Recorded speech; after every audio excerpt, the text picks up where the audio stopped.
কিল্লি গেছে একটা ছাগল লিছিলাম শালার আমার কপালটাই পোড়া। ছাগল না পারতেছি ভালো চাকরি দিবে আর না পারতেছি একটা ভালো করে বিয়ে দিবে না। আমার কাজ আমার ভালোই লাগে না। না এই অসময় আবার ফোন দিল কেডা? ঘটক সাহেব ফোন দিছে। এ গেদা এ কোনে রে তুই? তাড়াতাড়ি রেডি হ, তোকে দেখতে আসতেছে। হ্যালো হ্যালো, আমি ইসমাইল ঘটক, আপনি গোবারে আইতাছি। আহেন আহেন, ছেলে ইতালি থাকছে 20 বছর, মাসে 1 লাখ টাকা বেতন পায়। ছেলেটা ভালো হইব, আহেন। মেলা দিন পরে একটা আল্লাহ ভালো একটা জামাই মিলাই দিছে।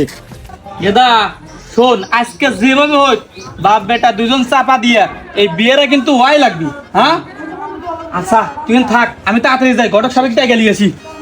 এ ঘটক সাহেব কোন সময় থেকে আইতে আছি, কই আর কত দূর? এই যায় বসি তো।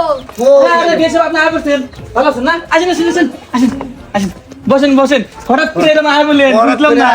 হ্যাঁ? আচ্ছা সমস্যা নাই, যেহেতু আয় বসছেন আপনাদের জন্য যা আয়োজন করছি আলহামদুলিল্লাহ ভালোই করছি, হ্যাঁ করে নিই। এই যে ছেলে দেখেন না হ্যান্ডসাম, ছেলে দেখেন সানগ্লাস পরে রয়েছে, ছেলে অনেক ভালো।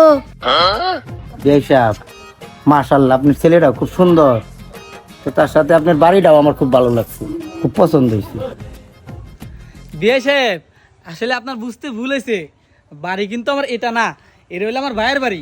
আমার বাড়ি তো পিছনে, এই যে 5 তলা।